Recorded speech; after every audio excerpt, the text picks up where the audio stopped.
Good evening. This is Victor Graves. Whether you meant to find us or not, you have tuned your receiver to the lost signal. There are certain memories that do not fade with time. That is a comforting phrase, usually. We say it of childhood summers, of a mother's hand on the forehead during fever, of a song heard through an open window long after the singer is gone. But terror has memory, too. And terror, I have found, is often a better archivist. It keeps details the mind would gladly misplace.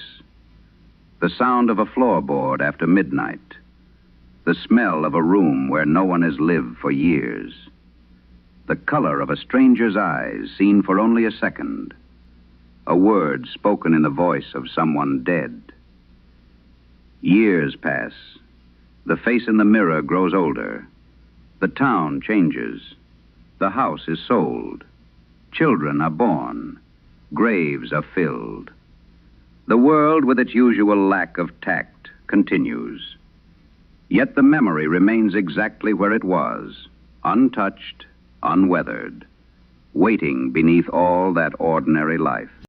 Most people believe time is a kind of distance. They think that because something happened long ago, it must be far away. The letters on my desk tonight suggest otherwise. They suggest that some moments do not recede. They remain near.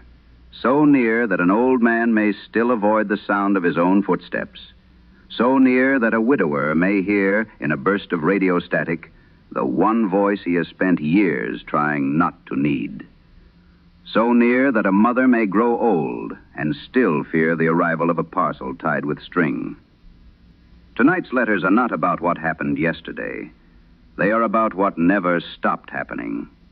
3 writers, 3 lives bent around a single encounter, and 3 warnings from people who learned that the past is not always behind us. Sometimes it is under us. Sometimes it is waiting beside the road. Sometimes it is sitting very quietly in the next room. Let us begin. Our first letter came from Elias Rourke of northern Minnesota. It was written in 1948, though the event it describes took place in the winter of 1899, when Mr. Rourke was 13 years old. The letter is not long. Fear, when carried for half a century, does not always become elaborate. Sometimes it becomes precise. Mr. Rourke asked that I not name the lake. I will respect that, not out of superstition, out of respect for the foolish courage of boys. Here is his letter. Mr. Graves, I have spent 50 years avoiding the sound of my own footsteps. That is not a poetic way of saying I am haunted. I mean it plainly. My house has rugs in every room, thick rugs, wool where I could afford it, braided rags where I could not. My wife, when she was living, used to say I had the habits of a rich man without the income to support them. I told her I liked warmth. I told her old floors carried drafts. That was not the reason. The reason is that a bare floor answers underfoot. So does ice. A man who has heard something moving beneath him does not easily forget that the world is sometimes only a surface. I was 13 years old when I learned this. I am 62 now. I have buried my mother, my brother, my wife, and 1 son. I have watched good men die slowly and bad men die in their sleep. I have seen a barn burn with horses inside it and heard noises from them I pray never to hear again. But nothing has frightened me as much as the man beneath the ice. No, that is wrong. Not the man. The thing wearing the man. This was in February of 1899. My brother Samuel and I lived with our mother in a narrow house at the edge of a lumber town that has since gone the way of many lumber towns. The mill closed, the church emptied, the road was moved. People left. Now, if you were to find the place, you would find cellar holes, alder brush, and 1 cemetery with stones that lean like tired men waiting for a train. My father had died 2 winters before. I do not say that to earn pity.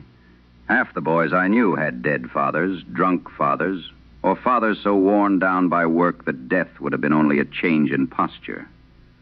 But my father's absence mattered because it made Samuel older than he should have been. He was 16. He had my father's shoulders and my mother's temper. He hated being afraid. Not fear itself, perhaps. Everyone fears something. Samuel hated the evidence of fear. A flinch, a pause, a step backward.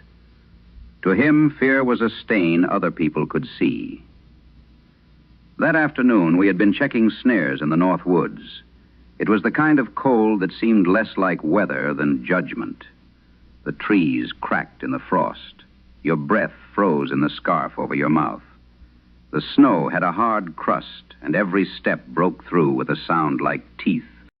We had 3 rabbits in a sack. It was late. The sensible way home was around the lake. The quick way was across it. Samuel chose the quick way. I said no. I want that written plainly. I said no. He looked back at me with his cheeks raw from the cold and smiled in that mean little way older brothers smile when they know exactly where to press. "You gonna cry all the way around, Eli?" I said the ice looked wrong. He said ice was ice. But that was not true. Even then I knew it was not true. The lake had frozen thick that winter. Men crossed it with sleds. Children skated near the southern shore. But there was a place near the middle where the ice did not turn white beneath the snow. It stayed dark. Not clear exactly. Dark. Smoked over. As if someone had laid a black pane of glass across the heart of the lake. Old Mrs. Voss, who had outlived 3 husbands and all tenderness, used to say the lake had a bad place in it. That was all. A bad place. No story. No murdered peddler. No drowned bride. No local tale polished by repetition. Just those 3 words, spoken by an old woman who did not waste breath decorating the truth. Samuel stepped onto the lake. I followed because I loved him and because I was ashamed. Those are the 2 leashes by which boys are led into most of the trouble in this world. The snow blew in low, dry sheets across the ice. The sky had begun to lose its color. Not dark yet, but drained. The woods behind us were black. The woods ahead seemed to move farther away with every step. Halfway across, Samuel stopped. I nearly walked into him.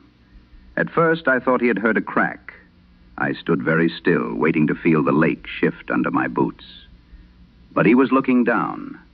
He scraped snow away with the side of his mitten. A small black window appeared beneath his hand. Then he scraped faster. "Eli," he said, not loudly. That was when my stomach tightened.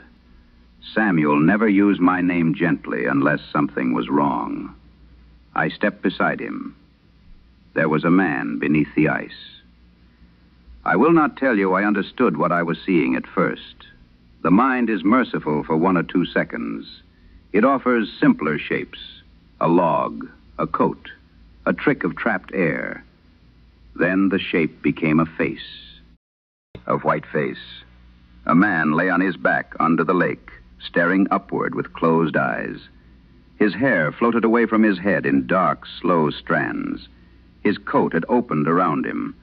His hands were raised and pressed flat against the underside of the ice. That is the detail that returns most often. The hands.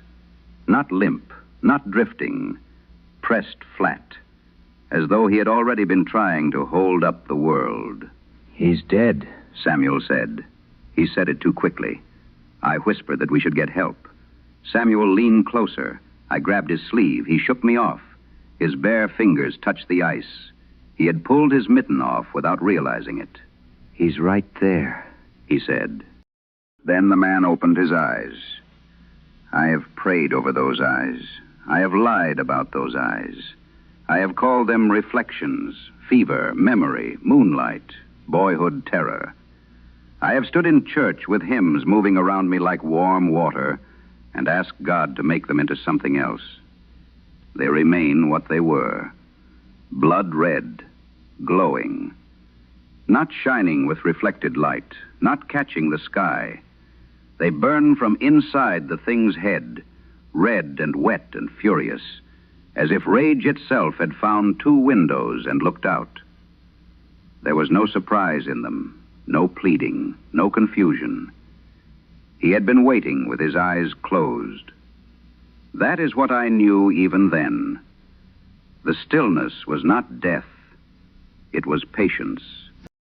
His hands curled, slowly at first. The fingertips dragged against the ice. A faint scratch came up through our boots. Then his mouth opened. I thought he would speak.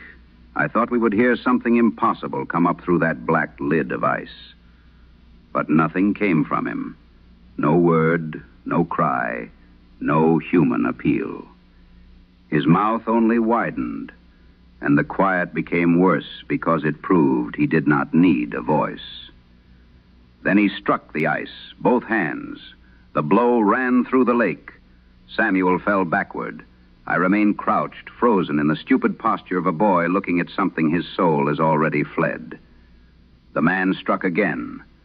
Then he began clawing. I do not know how to give you the sound. If I call it scratching, you will think of mice in a wall. If I call it scraping, you will think of a chair pulled over boards. It was neither. It was fingernails and bone, driven by a hatred so pure it seemed to have weight. It came up through the ice and into my teeth. It filled my knees. It made the frozen lake feel thin as paper. Samuel grabbed me by the collar and pulled me so hard I fell onto my side. "Run," he said. We ran. The first steps were clumsy, mine especially. My boots slipped. The sack of rabbits hit Samuel's leg and he dropped it. I remember seeing it slide over the ice behind us, a dark little bundle abandoned like an offering. Then the sound followed. Under us. Not behind us at first. Under us. A rush beneath the black ice. A blur of red. Then the hammer of hands striking from below. Samuel shouted, "Don't look down!" Of course I looked down. A shape passed beneath my boots, fast, wrongly fast. Not swimming, crawling along the underside of the lake. That is what no one ever believes when I try to tell it, so I no longer try. But he did not move like a drowned man carried by current. He moved as if the underside of the ice were a floor, and he were climbing across it with his hands. His red eyes came and went beneath the dark. There, gone. There again, ahead of us. Samuel saw it too. I know because he made a sound like an animal caught in a trap. We veered left. The shore seemed impossibly far. The pines stood black against the gray sky, and between us and them lay all that terrible ice. A crack opened somewhere, not beneath us, not yet. It sang across the lake. Samuel slipped. His feet shot forward, and he landed flat on his back with a force that knocked the breath from him. His hat spun away. I turned before I could stop myself. The thing was already beneath him. It came up into view through the black ice, face first, red eyes fixed on my brother's face. Its hands struck upward on either side of Samuel's head, once, twice. A white star of cracks formed under Samuel's shoulder. He tried to roll away, but his coat had caught on some roughness in the ice, or perhaps his own panic held him there. He clawed at nothing, boots scraping, eyes wide and empty of all the pride he had worn like armor. For a moment, he was not my older brother. He was a child. So I went back. I do not say that to make myself brave. I was not brave. I was so frightened that the world had narrowed to one thought. Not Samuel. Not him. I grabbed his wrist. The thing below us clawed harder. The cracks spread. Samuel's hand slipped in mine. I can still feel the wool of his sleeve under my fingers. I can still feel the tendon in his wrist. I can still feel the exact moment when the ice beneath him lifted from below, not breaking, but rising like a chest taking breath, He screamed then. I had never heard Samuel scream. It was not loud. That made it worse. It was small, a private sound. I pulled, he kicked. The ice held. Then we were moving again. We ran without looking back. The scratching stayed with us almost to shore. Almost. That is what has troubled me for 49 years. It stopped before we reached land. Not because it lost us, because it chose to stop. 10 yards from the bank, the lake went silent beneath our feet. No clawing, no striking, no rush in the black water. Samuel and I threw ourselves into the reeds and crawled up the snowy bank. We did not stop until we were among the trees. There, behind a fallen pine, we collapsed. I vomited. Samuel put both hands over his mouth and rocked back and forth on his knees. Neither of us spoke for a long time. When he finally did, he said, "You don't tell." I nodded. He struck me across the face. Not hard enough to injure, hard enough to seal it. "You don't tell," he said again. I did tell. That night, after Samuel had gone to bed and my mother was darning socks by the stove, I told her there was a man under the lake. I told her his eyes were red. I told her he had followed us under the ice. My mother did not laugh. She did not comfort me. She slapped me so hard my ear rang. Then she began to cry. That frightened me more than the slap. My mother was not a woman who cried where anyone could see it. She had buried a husband. She had delivered stillborn twins before I was born. She had gone hungry so her sons could eat. Her tears were not easily purchased. She took my face in both hands and said, "Never say that again." I asked if she believed me. She said, "Never say that again." The next morning, Samuel acted as though nothing had happened. He chopped wood, he cursed the stove, he called me lazy for sleeping late. But he would not look toward the lake, not once. Life went on because life has no decency. It will continue over anything. Spring came, the lake thawed. Men fished in it. Children threw stones into it. Girls walked past it with ribbons in their hair.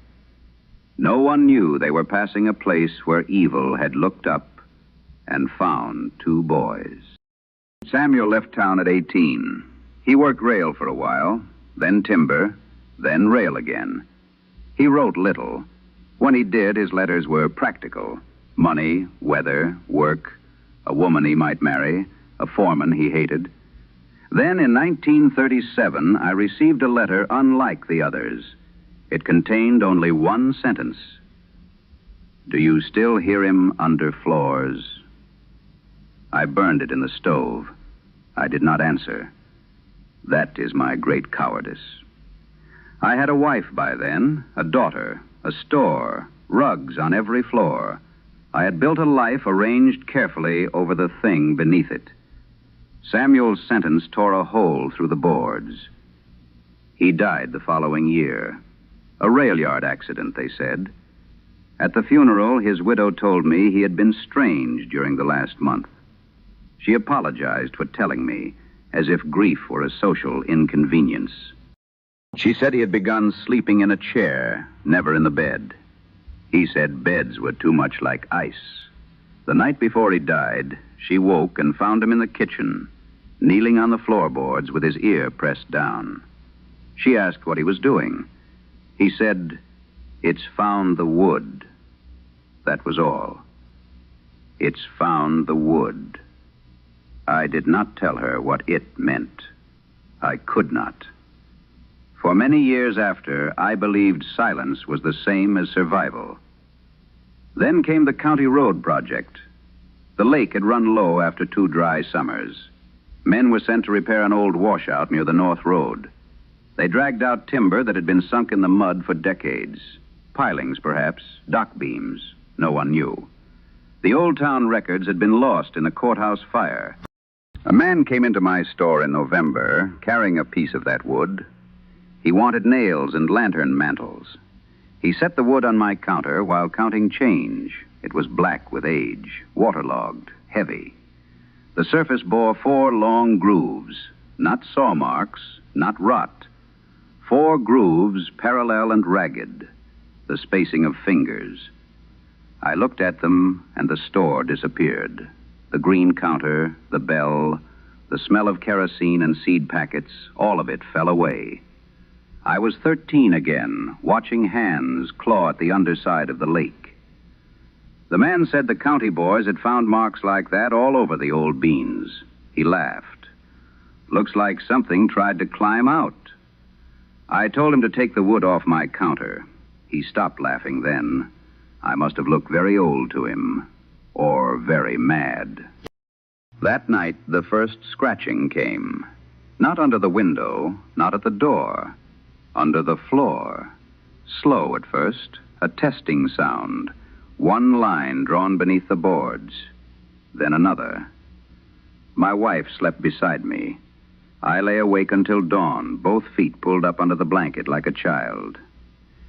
It has happened 7 times since, always in winter, always when the floor is cold, always beneath whichever room I am in. I have pulled up boards and found nothing. I have checked the cellar. I have hired a man to set traps, though I knew no rat ever dragged such hatred behind its claws. Now I am old. My wife is gone. My daughter writes from Ohio and asks why I will not come live with her. I tell her I prefer my own house. That is true in a way. A man should know where the sounds are coming from, even if he cannot stop them. Tonight there is frost on the inside of my bedroom window. The rugs are thick. The lamps are lit. And still beneath my chair I hear it. Scratch. Pause. Scratch. As if something below is remembering the shape of me. You may ask what I think it was. I have had nearly half a century to consider that question. I do not think it was a drowned man. I do not think it was a ghost. Ghosts are sorrow. Even angry ghosts are sorrow with a face. This was not sorrow. This was rage without wound, hatred without history, evil without the decency of explanation. It wore the shape of a man because that was what we would fear, or because that was what it had last taken. I do not know. I only know it opened its eyes, and once seen, it began to listen. Mr. Rourke's letter ended there. There was one final mark beneath his name. Not a word. A line pressed hard enough to tear the page. A long scratch. I have often wondered why the mind asks for meaning from evil. Perhaps because meaning is a handle, and without one, we have nothing to grasp. A beast may be hunted. A ghost may be mourned. A demon may be named. But rage that has no story, no bargain, no grievance it cares to share, leaves us standing on very thin ice indeed. Our second letter was written by Walter Ames, a widower from Nebraska. The event he describes occurred in 1938 on a country road his neighbors called Mercy Road. He did not write immediately. Men rarely do when the thing they fear has entered the house by way of someone they love. He waited 10 years. By the time his letter reached me, his wife, Ruth, had been dead for almost 2. You will hear him speak of lights, of a barn owl, of missing time. But I think the true subject of his letter is marriage. Not the sentimental kind sung about in parlor tunes. The real thing. The daily, weathered, forgiving kind. The kind that can be wounded by mysteries it did not choose. Here is Mr. Ames. Dear Mr. Graves, I tried to write this as a report. That seemed the proper thing. Men are fond of reports when they are afraid of memory. Reports have headings, measurements, times, weather. They let a man stand at a little distance from what happened and pretend distance is the same as control. So I began with the truck. Make, model, year, condition of engine. Then the road, mileage from town, direction of travel, approximate hour. Then the lights. Number uncertain, color pale blue-white, altitude low, sound absent. It was all true. None of it mattered. So I burned those pages and began again. My wife's name was Ruth. She is the beginning of this story, though she was not with me when it first happened. She was at home that night, waiting with supper under a towel, and irritation tucked away beneath love. That was Ruth's way. She could be angry while setting aside the best piece of chicken for you. We married in 1929. I was 22, too thin, too proud, and convinced I understood work because I had suffered through some. Ruth was 21 and already knew more of the world than I did. Her mother had died when she was 15. She kept house for her father and 2 brothers, made soap, tended garden, balanced accounts, and still found time to sing while doing dishes. Her singing was not fine in the way people praise in churches. It was better than fine. It belonged to the house. I never entered our kitchen without hearing some trace of it, even when she was not singing. It stayed in the curtains, in the flour bin, in the blue bowl she used for bread dough, a soft human thread tying the rooms together. We had no children. There were 2 who might have been. I will say no more than that. Ruth kept their names in her Bible, written small between the Old Testament and the New, as if placing them between old sorrow and new mercy might give them a country. We were not unhappy. People think childlessness is an empty room. Sometimes it is. Sometimes it is a room 2 people learn to sit in together, quietly, with tenderness. I loved her. That is a small sentence for such a large fact. I loved the way she tucked loose hair behind her ear with the back of her wrist when her hands were wet. I loved the way she mispronounced certain flower names because her mother had done the same. I loved her annoyance, her thrift, her stubbornness, the little hum she made when reading a recipe she had no intention of following. I loved her before the lights. I loved her after. I love her now, though she has been almost 2 years in the ground, and I am an old fool writing to a man on the radio because something outside has learned the shape of my loneliness. The first incident happened on August 12th, 1938. I had taken grain into town and stayed too late at the elevator.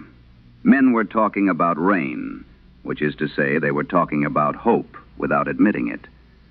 A farmer can discuss clouds for an hour and never once confess he is praying. It was near 10 when I turned onto Mercy Road. That was not its official name. The county map called it Range Road 6, but no one used that. It ran through 6 miles of wheat, ditch grass, leaning fence, and telephone poles. In daylight, it looked harmless. At night, it seemed to lengthen under your wheels. Ruth disliked it. She said some roads felt like they were taking you somewhere, and some felt like they were waiting to see who you were before deciding. Mercy Road was the second kind. The night was warm. The truck windows were down. I could smell wheat dust, motor oil, and the peppermint candies Ruth kept in the glove compartment for me. The radio played low. A preacher's voice came in and out of static. I remember his phrase because it made me laugh. He said, "There are doors no man should open merely because he has found the handle." Then the radio went silent. Not static, silence. The engine coughed once and died. I rolled to a stop in the middle of the road. I turned the key. Nothing. Then I saw the owl.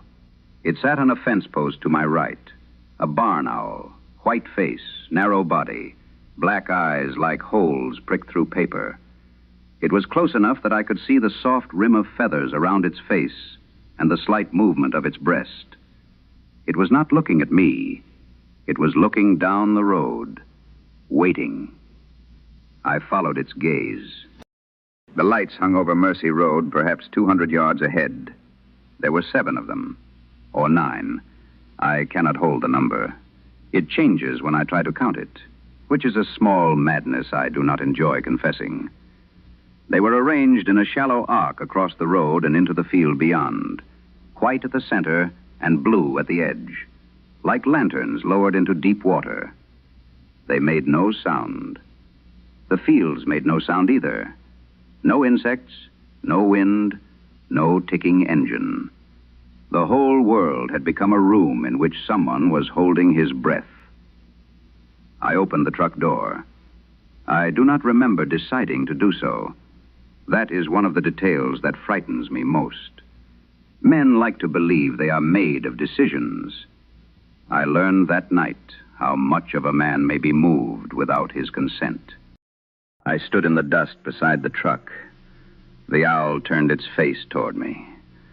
Slowly. Not with curiosity. Not with threat. With recognition. Then the lights blinked once, all together. The road vanished. I was standing in a field that was not mine. The wheat rose to my chest, pale as moonlit bone. The heads were heavy and bent, and each stalk seemed to hold a faint light within it. Above me, the same blue-white lamps hung in a sky without stars. People stood among the wheat. I saw them at different distances, their shoulders and heads rising from the pale stalks. A woman in a torn blue dress with wet hair down her back. A boy holding a single shoe. An old man with dirt packed under his nails. A soldier with no expression at all. They did not look at me. They looked upward, as if listening. Then I saw Ruth. She stood 20 paces away. Not Ruth as she was at home that night, alive and strong and probably muttering about my supper going cold. This Ruth was older, thinner. Her hair had gone gray at the temples. She wore a blue housecoat I had never seen before, faded at the sleeves. Her face was full of such tired kindness that I wanted to cry out. I tried to go to her. A hand closed around my wrist. It belonged to a woman I did not know. She had gray eyes and a red mark around her throat, as if a cord had burned her. Her fingers were cold. She leaned close and whispered, "Do not answer when they use love." Then I was in my truck, parked in my own yard. Dawn lay gray on the windshield. My hands were locked around the wheel. The engine was cold. Ruth came out of the house barefoot, wearing her nightdress and my old work coat. She stopped on the porch when she saw me. For one moment, she did not move. Then she ran. I stepped out and said foolishly, "I'm sorry I'm late." She struck me in the chest with both hands, not once, again and again. Then she held me so tightly I could feel her heart beating against mine. I had been gone 3 days. 3 days. Men had searched the ditches. The sheriff had driven the road. My brother had walked the creek bed. Ruth had sat with the telephone beside her until her voice went hoarse from calling people who had no answer. No one had seen my truck. No one had seen me. When I told Ruth I had only been gone a few minutes, she did not call me a liar. That was one of her great mercies. She made coffee. She sat at the kitchen table across from me, wrapped in my coat, her hands around the cup, though she did not drink. I told her about the road, the owl, the lights, the field, the people in the wheat. When I told her I had seen her there, older, wearing a blue housecoat, she closed her eyes. I asked what was wrong. She said, "Something came here." The first night I was gone, Ruth woke because the house had gone quiet in a way houses should not. She said even the clock seemed to be pretending to tick. She went downstairs. There was something standing near the barn, not clearly, not close. A figure just beyond the reach of the porch light. Too tall for a child, too thin for a man. The shoulders wrong, the neck wrong. The stillness most wrong of all. On the fence post near the gate sat a barn owl, white-faced, watching the house. Ruth locked the door and sat at the kitchen table until morning with my shotgun across her lap. The second night, it used my voice. She heard me outside the kitchen window, not shouting, calling softly. Ruthie. No one called her that but me, and even I had not called her that since the first years of our marriage. She told me her hand was on the latch before she understood she had crossed the kitchen. That was when the owl shrieked. She said the sound tore the sleep out of her. Not ordinary sleep, something deeper, something laid over the mind. She stumbled backward and did not move again until sunrise. The third night, just before I returned, she dreamed of Mercy Road. The lights hung over the fields. The owl stood in the road with its wings spread. And beyond it, my voice said, "Tell him yes." She woke with blood in her mouth from biting her tongue. When we looked in the truck bed, we found wheat. Not my wheat. Not any wheat grown in that county. Long, pale stalks, almost silver, tied with a strip of cloth. Ruth touched one and jerked her hand away. I asked what was wrong. She said it felt like hair. We burned it behind the barn, or tried to. The first match went out, the second too. When the flames finally took, they burned blue at the base, and the smoke smelled of rain on stone. After that, life resumed. That is the cruel resilience of ordinary days. You may be taken from the world and returned with mud on your boots from nowhere on earth, but the pump still needs priming, the fence still needs mending, the flour still runs low. A man may have seen lights over Mercy Road, but his wife still needs him to bring in potatoes from the cellar. Ruth and I continued, but not unchanged. At night, if an owl called, Ruth reached for my hand beneath the blanket. I would hold it until she slept. Sometimes I woke to find her looking at me. When I asked why, she said, "I'm making certain you are all here." I did not know how to answer that. Part of me feared she was right not to be certain. The missing days never fully returned, only pieces. The silver field, the people looking upward, the woman with the mark on her throat, Ruth in the blue housecoat. Once, while repairing the hinge on the barn door, I remembered a sound. Not a machine, not a voice, more like pressure against the mind. Something immense thinking nearby. I fainted. Ruth found me on the ground with a screwdriver in my hand and my eyes open. She did not ask many questions after that. She loved me carefully. That may sound like a small thing. It is not. To be loved carefully is to understand you have become fragile in another person's eyes. She did not crowd me. She did not pity me. But she watched the road when I came home late. She kept peppermint in the glove compartment. She sang more often than before, as if reminding the house which voice belonged there. I wish I had thanked her. I wish I had known gratitude is not something to save for the deathbed. The cancer came in 1946. By then, Ruth owned the blue housecoat. She bought it from a catalog in spring. When she first put it on, I went so pale she thought I was ill. I told her I had stood up too quickly. I never told her I had seen her wearing it in that impossible field 8 years earlier. Why did I keep that from her? Cowardice? Tenderness? Sometimes they wear the same coat. She was sick for 9 months. The house became quiet by degrees. First, she stopped singing while sweeping, then while washing dishes, then altogether. I would hum sometimes in the kitchen, badly, just to give the room something of hers to remember.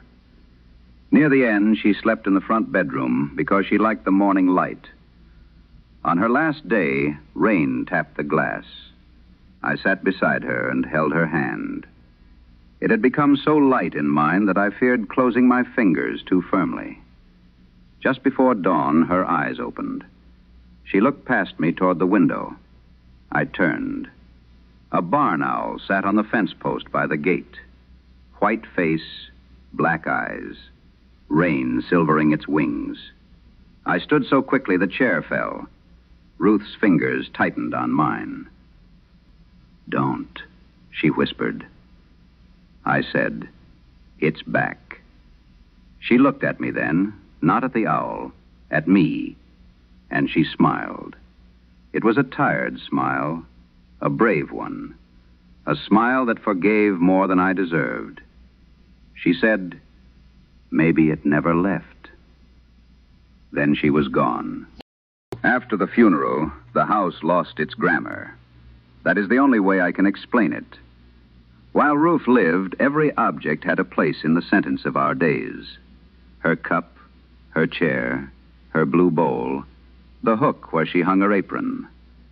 Without her, the words remained, but they no longer made sense. I began driving Mercy Road again, at first in daylight, then at dusk, then finally at night. I told myself I was confronting fear. That was a lie. I was courting it. Grief had made me susceptible to anything that promised a door.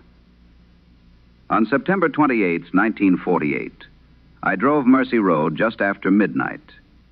The truck died in the same place. The radio went silent. The lights appeared over the field, 7 or 9. And on the fence post to my right sat the barn owl. It looked no older than it had in 1938. That frightened me. A man can endure many wrong things, but changelessness in a living creature feels like an accusation.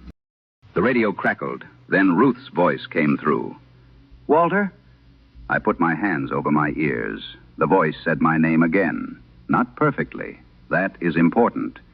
If it had been perfect, perhaps I would have known what to do. But it was nearly perfect. It had the small breath before the W. It had the tired kindness. It had the familiar upward turn, as if my name were both a question and a welcome. I wept. I am not ashamed to write that. The voice said, "Come home." I remembered the woman in the silver field. Do not answer when they use love. I bit my hand until I tasted blood. The owl watched me. I do not believe the owl was the thing itself. I do not believe it was benevolent either. It was witness, marker, herald, a pale face at the edge of whatever Mercy Road becomes when the lights arrive. The voice said, "I've been waiting." I nearly answered then, not because I believed it was Ruth, because belief had become irrelevant. That is what grief does at its worst. It lowers the price of the impossible. It makes a man willing to pay with his soul for one more counterfeit minute. The lights went out. The truck started. I drove home shaking so hard I could barely keep the wheels straight. Every window in the house was open. I had closed them. On the kitchen table lay one stalk of silver wheat. Beside it was a peppermint candy, the kind Ruth kept for me. I am writing this the next evening. The owl is back. It sits on the fence post by the gate. I can see it from the kitchen window. The radio is turned on twice by itself, though I unplugged it after the first time. Only static so far. Ruth's blue housecoat is folded on the chair across from me. I took it from the cedar chest at sunset. I do not remember deciding to do that. Perhaps this is why I write to you. A man should leave some record before he becomes only evidence. If the lights come tonight, I do not trust myself. I have survived fear. I have survived mystery. I have survived 3 missing days and almost 2 years without my wife. But I do not know if I can survive her voice calling from the dark and promising that this time I will not have to come back alone. If you pray, pray for me. And if you ever see a barn owl waiting on a fence beside an empty road, slow your heart. Do not stop. Do not listen. And whatever beloved voice comes through the radio, let it call unanswered until dawn. There was a postscript beneath the letter, written in another hand. Mr. Ames was found 2 mornings later in his truck on Mercy Road. He was alive. He would not speak. In the truck bed were 9 stalks of pale wheat and a blue housecoat folded neatly as if by careful hands. I cannot tell you what happened to Walter Ames. I can only tell you that some griefs do not close. They remain open places. And if there are things beyond us that hunger for entrance, perhaps they do not always look for windows or doors or cracks in the earth. Perhaps they look for longing. Our final letter concerns a doll. That sentence alone may tempt some of you to smile. I understand. There are certain subjects that have been cheapened by too many bad tellings. Dolls, mirrors, locked rooms, strange figures at the foot of the bed. But a thing is not harmless merely because lesser storytellers have made it familiar. Mrs. Evelyn Hart's letter does not begin with a doll. It begins with a mother. That is where we must begin, too. The events began in Massachusetts in 1922. Mrs. Hart wrote to me more than 25 years later, after a lifetime of trying to decide whether what happened to her family was punishment, haunting, madness, or simply grief given too much room in the house. Here is her letter. Mr. Graves, before I tell you about the doll, I must tell you about my daughter. Her name was Annie. Please do not let the doll enter the story first. That is how it wins, even now. Annie was 5 years old when I brought it home. She had dark hair, solemn eyes, and a laugh that seemed to surprise her each time it arrived. She liked violets, sugared toast, paper dolls, and sitting under the kitchen table while I shelled peas into a bowl. She asked questions without warning. Do birds know they are above us? Can a house miss someone? If I forget Daddy's voice, will he be gone twice? Her father had died in the influenza year. I will not describe that year. Those who remember it need no reminding. Those who do not would not understand the particular quiet of streets where every house waits for the same bad news. My husband, Thomas, died in November. Annie was 2. For months after, she carried one of his gloves around the house. It was too large for her hand, so she held it by one finger and dragged it behind her like a small, dead animal. If I tried to take it away to wash it, she became frantic. I let her keep it. A child's grief has few possessions. Mine had too many. Thomas's razor, his pipe, his shirts hanging in the wardrobe with the shoulders beginning to lose their shape, his boots by the back door which I could not move because their absence would have been louder than their presence. People told me I was young. They told me life would go on. They were correct. That was the cruelty. Life did go on. Bread rose. Bills came. Annie outgrew dresses. Snow melted. Men I knew remarried women they did not love as much as the ones they had buried. The world showed no embarrassment about continuing. By 1922, I had become respectable in my mourning. That is to say, I no longer made other people uncomfortable with it. Then I went to the Bellwether estate sale. The Bellwether house stood at the end of a lane lined with dead elms. It was narrow, gray, and taller than it ought to have been, with windows that made me think of closed eyes. Mrs. Bellwether had died that spring. She was said to have outlived everyone who might have loved her. I went because I needed curtains, that is all. Curtains. I tell myself often that if I had not needed curtains, my daughter might have lived differently. But the mind is a cruel accountant. It will make an invoice of anything. The house smelled of dust, lavender water, coal smoke, and something old beneath the floorboards. Strangers moved through the rooms, touching silver spoons, chipped china, hat boxes, books, and framed portraits. The dead woman's life had been priced in pencil and placed on tables. I found the doll upstairs. It sat on a child's chair in a room with faded rose wallpaper. No one else seemed interested in it.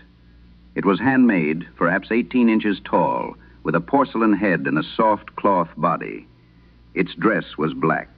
Not faded black, true black, mourning black. A little veil covered its face, fastened to a bonnet with tiny dark beads. A tag tied to its wrist read, "Mourning doll, $5." I lifted the veil. The doll's eyes were closed. That unsettled me.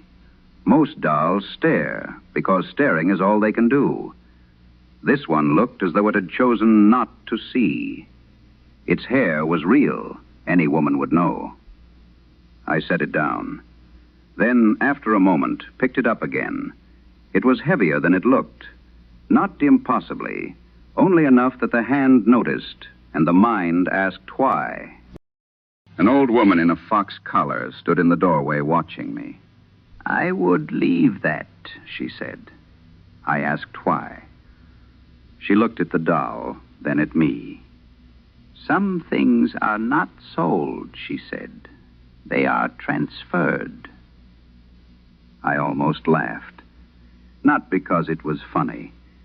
Because sorrow had made me proud. I believed I knew the worst rooms in the house of human feeling. I believed an old doll in a black dress had nothing to teach me. I bought it. Annie did not love the doll the way children usually love dolls. She did not name it. She did not feed it imaginary broth or drag it by the arm through the garden. She sat across from it on the parlor rug and regarded it with grave attention. "What are you doing?" I asked. "Waiting," she said. "For what?" Annie looked at the doll's veiled face. "Until she is finished being sad." I should have taken it away then. Instead, my heart betrayed me. I thought perhaps the doll gave shape to something Annie could not say. Children understand objects before language. A glove may be a father. A ribbon may be a promise. Perhaps a mourning doll could help a child make peace with mourning. There are ideas that look gentle until they are fed. The first changes were small. So small I could pretend not to see them. The doll moved from Annie's dresser to the chair by the window, from the chair to the foot of the bed, from the bedroom to the second stair where I nearly stepped on it carrying laundry. I blamed Annie. Annie denied it, not playfully, not guiltily, with confusion. Once I found the doll at the kitchen table, sitting upright in my chair. Its little hands rested on the cloth. Its veiled face was turned toward the stove. I scolded Annie. She cried. "I didn't move her," she said. "Then who did?" Annie pointed at the doll and whispered, "The little mother." The phrase entered the house and stayed, "the little mother." I hated it at once. But I did not forbid it, which is another way of giving permission. Winter came early that year. The parlor grew cold. Only the parlor. The rest of the house might be warm, stove ticking, kettle steaming, but the parlor held a cellar chill. Guests remarked on it. I blamed the windows. At night, I heard whispering from Annie's room. The first time, I thought she was talking in her sleep. I opened the door and found her sitting up in bed, eyes open, listening. The doll sat on the floor beside the bed. Its veil was damp. I touched it. Cold. Not cool from the room. Cold like cloth pulled from a well. "What did you spill?" I asked. Annie shook her head. "She cries when you leave her alone," she said. I wanted to answer sharply. Instead, I found myself pitying it. That was the first true danger. Not fear. Pity. Fear tells you to step back. Pity invites you closer. After that, objects began to disappear. Small things. My wedding thimble. One of Thomas's collar buttons. A curl of Annie's baby hair I had kept in an envelope. The glove she had carried after his death. I searched drawers, cupboards, pockets, bedding. I accused myself of carelessness. I accused Annie of hiding things. Then one morning I found them in the doll's lap, arranged neatly. The thimble, the button, the curl, the glove folded beneath its hands. The veil was damp again. I took the doll to the shed and shut it in a wooden box. Annie screamed all night. Not cried, screamed. She screamed until her voice broke and blood appeared at one nostril. The doctor came and found no fever, no rash, no swelling of the throat. He said some children had nervous fits after losing a parent. I nearly told him about the doll. Then I imagined his expression. I said nothing. At dawn, I brought the box inside. Annie stopped screaming before I opened it. That was the moment I knew. Not believed, knew. The doll was not haunting the house. It was training us. The old woman from the estate sale came to mind, and I went looking for her. It took 3 days to find someone who knew her name, Mrs. Alder. She lived above a dry goods store and kept canaries in covered cages. When I told her I had bought the mourning doll, she shut her eyes as if I had given her news of a death that had merely been delayed. She told me the bellwether child, Clara, died in 1916, 7 years old, scarlet fever. Her mother refused the burial for 3 days, would not let them take the body, sat with the child in the nursery, brushing her hair, speaking to her as if she might answer, if addressed with enough patience. When they finally removed the girl, Mrs. Bellwether began making the doll. Not for Clara, Mrs. Alder said. That was what people misunderstood. The doll was not made to resemble the dead child. It was made to continue the mother. She sewed it from mourning cloth, stuffed it with petals from the funeral flowers, hair from Clara's brush, pages from the child's school book, ash from the nursery hearth, ribbon from the burial dress, and letters Mrs. Bellwether had written to the dead girl after the grave was closed. She wept into the veil every night, fed it crumbs, kept it in the child's chair, rocked it, called it Little Mother. I asked why. Mrs. Alder looked toward the covered bird cages. Because it comforted her to believe grief was not empty, she said. She wanted it to hold something. And did it? Mrs. Alder turned back to me. Eventually. I asked what I should do. She said, "Stop feeling sorry for it." That sounded cruel. It was wisdom. I did not possess enough of it. The doll returned to the parlor. I told myself I would watch. I would endure until I knew what to do. In the meantime, Annie seemed calmer. She ate, she slept, she even laughed once or twice. But her games changed. She stopped playing school and began playing funeral. She laid paper dolls in matchboxes and covered them with handkerchiefs. She hummed over them. She placed crumbs beside them. Once I found her standing beside my bed in the middle of the night. The doll was in her arms. "What are you doing?" I asked. Annie said, "She wanted to see where Daddy used to sleep." I took the doll from her. For the first time, Annie's face hardened. Not anger, possession. "She isn't yours," she said. The next morning, the last photograph of Thomas was gone from the mantel. It returned at supper. Folded into the doll's lap, the eyes of my husband had been scratched out. That night, I decided to burn it. There is a stove in every horror story, I suppose. Every desperate woman thinks fire is older than whatever frightens her. Perhaps it is. But age is not the same as victory. I waited until Annie slept. I carried the doll to the kitchen, wrapped in newspaper. I opened the stove door. The coals glowed deep orange. The doll felt heavy, heavier than before. I pushed it in with a poker. The black dress caught. The smell came first. Burning cloth, hair, lavender, old paper. Beneath it, something sweet and sickening, like flowers rotting in a warm room. The porcelain face cracked. Upstairs, Annie screamed. I ran to her. She was standing in the middle of the bedroom with both hands held out before her.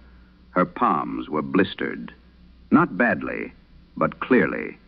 2 small red wounds where the doll's hands had begun to burn. Behind her in the rocking chair sat the doll. Its dress was scorched. Its face was cracked. One glass eye had opened beneath the veil. Annie looked at me with tears running silently down her face. "She says mothers should know better," she whispered. After that, I began to understand what it wanted. Not death. Death is too simple. It wanted keeping. It wanted the child held inside grief until grief became a room, and the room became a grave. It wanted my love for Annie turned fearful, possessive, airless. It wanted me to become Mrs. Bellwether, sitting in a nursery with a thing in my lap, feeding sorrow until sorrow learned to feed itself. And part of me understood the temptation. That is the ugliest truth in this letter. A dead husband teaches you how much can vanish in a day. A living child becomes unbearable evidence that the world may still take more. Fear whispers that if you hold tightly enough, guard closely enough, watch every breath, perhaps nothing else will be lost. But children are not kept by fear. They are only buried by it while still alive. I took Annie away.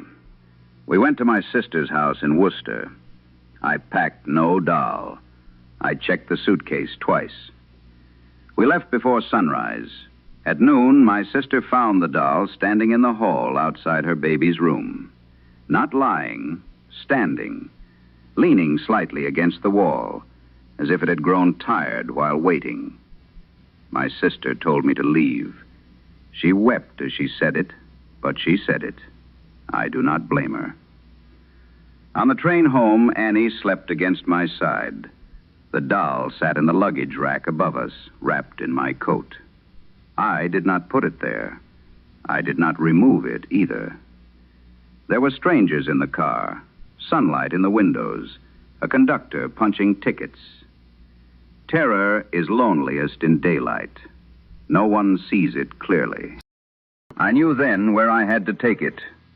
The Bellwether Cemetery lay behind an iron fence on the edge of town. I went in the gray hour before morning with Annie wrapped in a wool coat and the doll bundled under my arm. The air smelled of wet leaves and stone.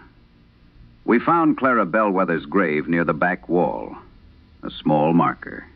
Beloved child. Those words undid me. Not because they were false, because they were not enough. I dug with a garden trowel. The ground was hard and my fingers split in the cold. Annie stood beside me, watching the eastern sky lighten. When the hole was deep enough, I placed the doll inside. Then I lifted its veil. I do not know why, perhaps because some foolish human part of me still believed an enemy should be faced. The cracked porcelain face looked peaceful. One eye open, one closed. That was worse than if both had stared. It seemed to be winking from the edge of sleep. Annie began to cry. She doesn't want to be alone, she said. I told her, neither do we. Then I covered the doll with earth.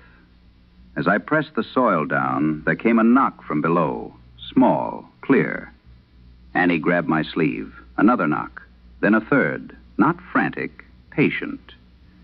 I kept pressing soil over the grave until the sounds stopped. For 12 years, the doll did not return. I will not say peace returned. Peace is not so easily rebuilt. But Annie grew. She laughed again. She hated dolls all her life, but otherwise became a woman of uncommon kindness. She married a schoolteacher named Paul, who loved her gently and never asked why there were no dolls in the house. When Annie told me she was expecting a child, I felt joy so sharp it nearly passed for pain. Her daughter was born in June. They named her Clara. I said nothing. What could I say? That the name had been waiting? That some buried thing might hear it? On Clara's first birthday, I visited Annie's house with a cake, a knitted sweater, and a fear I had carried quietly for a year. The day was bright, too bright, perhaps, the kind of summer day that makes old terrors seem theatrical and ungrateful. Paul took photographs in the yard. Annie wore a yellow dress. The baby had icing on both hands and in her hair. For 1 hour, I believed I had been forgiven by the world. Then the parcel arrived. Brown paper, twine, no return address. I knew. The body often understands before the mind can afford to. Annie saw my face and went pale. "Take Clara outside," I said. She did. I waited until the back door closed. Then I cut the string. The doll lay inside, whole, not burned, not cracked, whole. The black mourning dress was gone. It wore white now, a baby's christening gown, yellowed at the lace. Around its wrist was tied a bracelet made of hair, fine, soft, the exact brown of Clara's first curl, the one Annie had clipped that morning and placed between the pages of the family Bible. The doll's eyes were closed. I almost thanked God for that. Then it sighed, a small sound, a settling sound, like someone coming home after a long journey. From the yard came Clara's laughter. Then Annie screamed. I ran outside. The baby was standing in the grass, though she had not yet learned to walk. She stood with both arms lifted toward the kitchen window, toward the room where the doll lay in the box. Annie held her by the waist, sobbing. Clara smiled and spoke her first clear word. Company. We tried everything after that. You will ask whether we burned it properly. We did. You will ask whether we broke it. We did. You will ask whether we threw it in the river, buried it in salt, sealed it in a trunk, took it far away by motor car, and left it in a quarry. Yes, yes, yes. Each time it returned closer to Clara's room. Once beneath her crib, once in the linen cupboard, once inside the locked cedar chest where Annie kept her wedding dress. It no longer moved to frighten us. It moved with certainty. That was the terror. The slow administrative patience of it. It had time. We did not. Clara grew thin. Doctors found no illness. They prescribed cod liver oil, air, rest. One suggested Annie was too nervous, and the child felt it. I thought Paul would strike him. At night, Clara whispered to the corner of her room. Annie stopped sleeping. I watched my daughter become what I had nearly become, a mother made of vigilance and dread. She hovered over Clara's bed, counted breaths, checked windows, searched cupboards. Her love sharpened until it cut everyone who came near. The doll sat wherever it pleased, sometimes veiled in black, sometimes dressed in white, once horribly, wearing a scrap of Thomas's old glove tied around its waist like a sash. One October night, Annie came to my house alone. Her hair was loose, her shoes were muddy. She carried the doll. She placed it on my table. "I know what it wants," she said. I told her no. Before she said another word, I told her no. She smiled then. and I saw the child she had been beneath the ruined woman she had become. She said, "Every house must keep one child for company," Annie whispered. But she never said which child. I reached for her. She stepped back. I was hers first, Mama. That was the last thing she said to me. By morning, Annie was gone. Not dead. Gone. Her coat was found folded at Clara Bellwether's grave. Beside it lay the doll's black veil, wet with dew or tears. No footprints led away. No one saw her on the road. The doll vanished with her. Clara recovered within a week. That is perhaps the cruelest part. She ate, she laughed. Color returned to her cheeks. She grew strong, then beautiful, then old enough to ask why her mother's portrait made her grandmother leave the room. What answer could I give? That love had bargained with grief? That grief had accepted? That a daughter had stepped into a darkness meant for her child because mothers do such things, even when the darkness has been waiting all along? Clara is grown now. She has a daughter of her own. I had hoped the thing was finished with us. Last Thursday, a parcel arrived at my door. Brown paper, twine, no return address. I did not open it. It sits now in the room where I write this letter. I have placed it on the table. I have lit every lamp. I have prayed until the words lost shape. I have not heard it move. But twice this evening, from inside the parcel, I heard my daughter Annie humming. The same little tune she hummed as a child while sitting beneath the kitchen table. There are some sounds the heart cannot defend itself against. If this letter reaches you, Mr. Graves, and if you have any mercy in you, tell whoever hears it this. Do not pity everything that weeps. Do not bring home sorrow merely because it looks abandoned. And if you find a doll dressed in mourning black, with a veil over its face and a child's hair stitched into its head, leave it where it sits, no matter how lonely it appears, no matter how softly it cries, no matter whose voice it uses when it calls you Mother. That was the last page. There was, however, something else in the envelope, a small square of black cloth. A veil, perhaps, or a piece of one. I burned it. It curled in the flame, as cloth will do.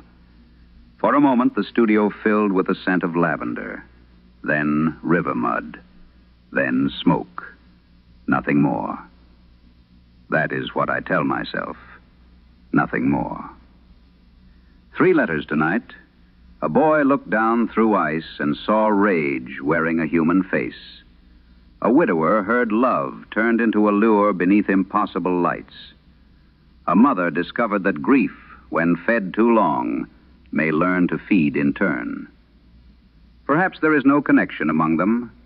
Perhaps I am only an old broadcaster arranging shadows into patterns because the mind dislikes the dark unless it can draw a map of it. Still, I return to the same thought. Not all memories soften. Not all wounds close. Not all lost things are helpless. Some wait beneath the surface. Some wait beside the road. Some wait in upstairs rooms with closed eyes and patient hands. And we, poor curious creatures that we are, keep finding them. We look down. We stop the truck. We lift the veil. Then when the eyes open, when the radio speaks, when the doll sighs in its box, we understand too late that discovery is not always the beginning of knowledge. Sometimes it is only the moment something discovers us. This is Victor Graves. You have been listening to The Lost Signal. Keep your lamps lit. Keep your loved ones close. And should you find something strange in the dark, half frozen, half buried, wrapped in black, or waiting at the side of an empty road, do not mistake its stillness for innocence. Leave it. For once, let the lost remain lost. Good night.